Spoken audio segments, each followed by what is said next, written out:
Jammu and કાશ્મીરના મુખ્યમંત્રી ઓમર અબ્દુલ્લા 2 દિવસ માટે ગુજરાતની મુલાકાતે છે. તેઓ સ્ટેચ્યુ ઓફ યુનિટીની મુલાકાત લીધી છે.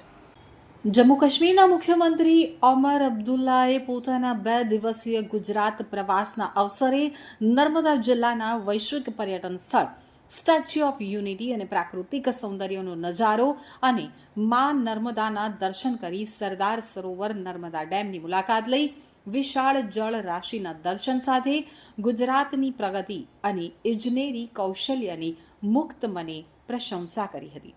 મુખ્યમંત્રી શ્રી ઓમર અબ્દુલ્લા સૌ પ્રથમ એકતાનગર હેલિપેડ ખાતે આવી પહોંચતા જિલ્લા વહીવટીતંત્રના ઉચ્ચ અધિકારીઓએ સ્વાગત કર્યું હતું.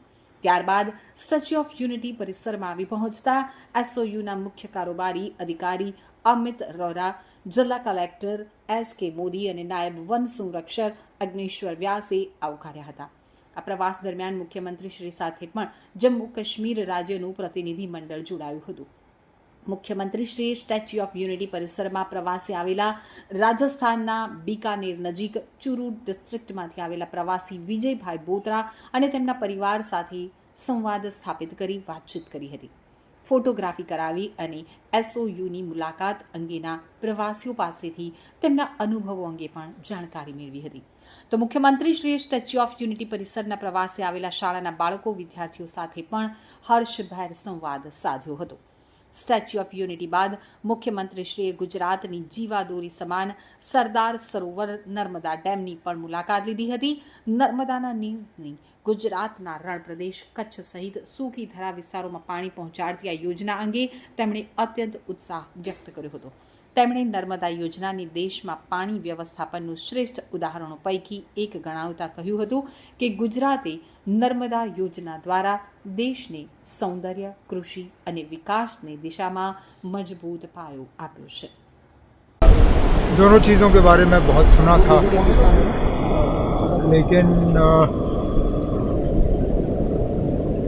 इतना मतलब शानदार होगा ये स्टैचू ऑफ यूनिटी, मुझे इस बात का एहसास नहीं था. देख के पता चल जाता है कि बना क्या है. और सरदार वल्लभ भाई पटेल, जिसको हम सब आयरन मैन ऑफ इंडिया के नाम से जानते हैं, उनके लिए सही माने में ये एक श्रद्धांजलि है और नए भारत की एक बहुत बड़ी पहचान है. अब अंदाज़ा करिए ना, इस डैम के ज़रिए आप कच्छ तक पानी पहुंचा सके, आप उन इलाकों में पानी पहुंचा सके जो सिर्फ़ और सिर्फ सूखे के अलावा और कुछ नहीं जानते थे. जहाँ रेगिस्तान था वहाँ खेती बाड़ी चल रही है. लोगों की ज़िंदगियाँ जो है इन चीज़ों से बदल जाती हैं. हमारी बदकिस्मती जम्मू कश्मीर में ये रही है कि हम इस तरह के प्रोजेक्ट कभी कंसीव कर ही नहीं पाए, क्योंकि हमें पानी रोकने की इजाज़त थी नहीं.